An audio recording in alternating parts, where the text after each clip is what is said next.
So everything about mainstream economics at that time was about demand shocks. And the idea that there would be aggregate supply shocks seemed quite unusual, maybe for an individual country, but at a world scale seemed unusual.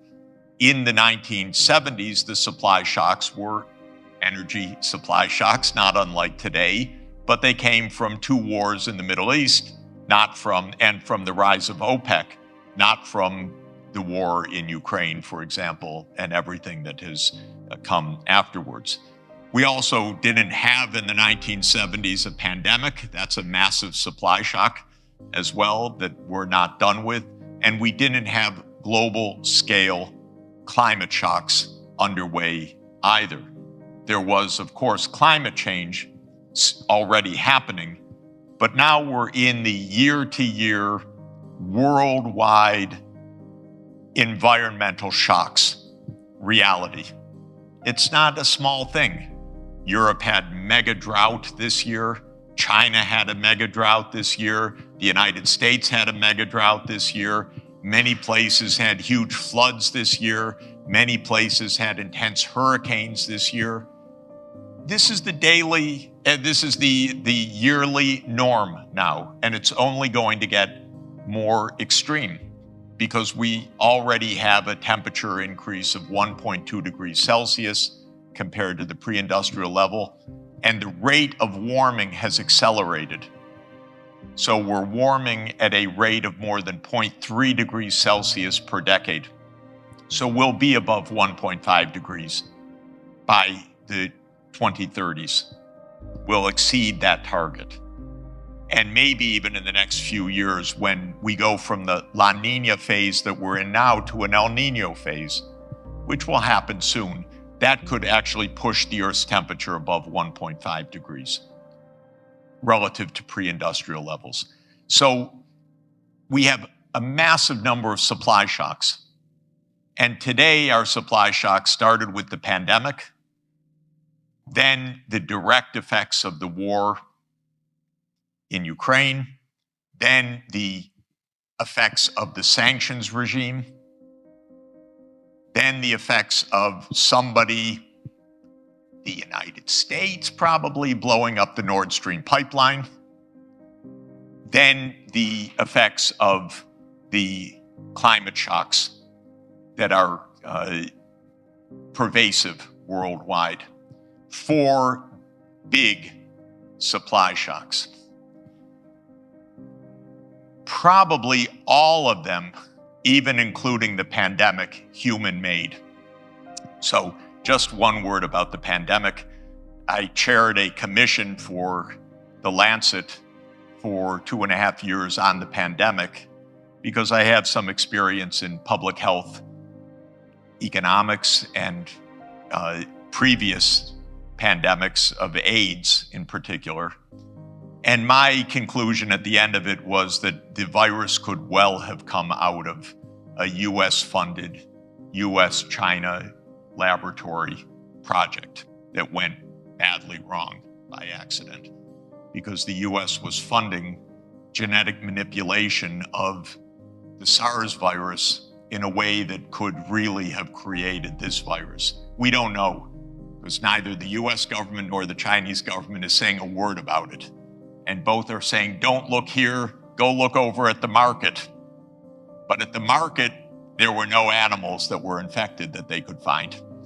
Almost nothing about the market has any credibility, actually. It's just a place where people sneezed on cages, it looks like. Because all the viruses, samples that were collected at the market were human samples for sure.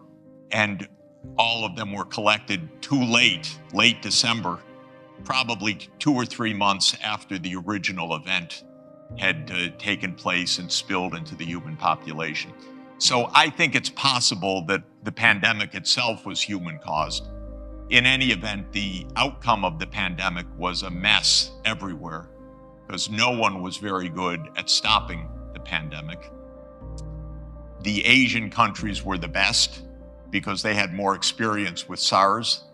So Taiwan, from the first moment, said, we don't trust the mainland, we lock down. and they had very few cases. China locked down early on. It's only unlocking now, but it basically had very few deaths.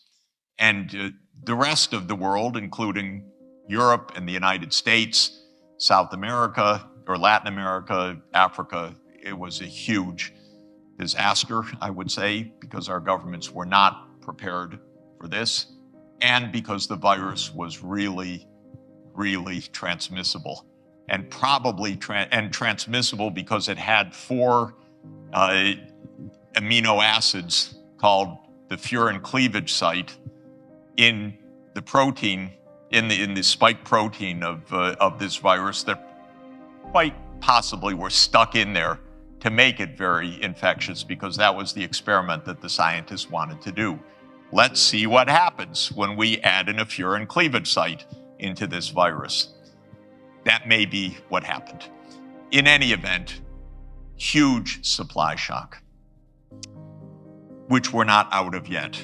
Then, and interesting, the reaction of the Fed to the supply shock and the US government. Well, they couldn't agree on anything in the US, including even should we wear these things.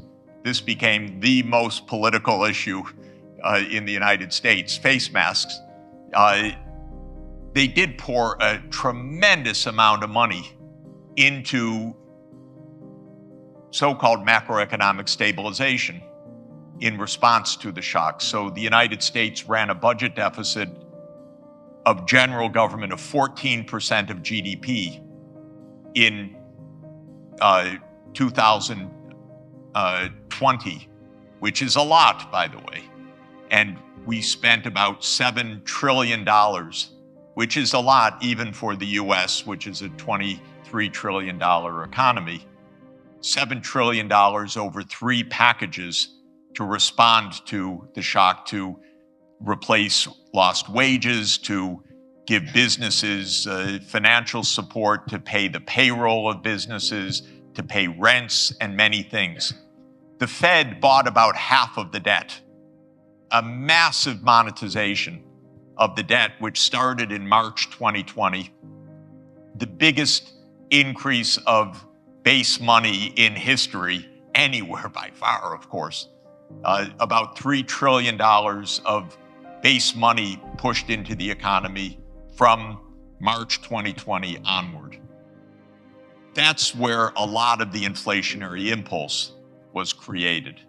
The ECB, less in the same direction, but maybe at half the scale of what the Fed did.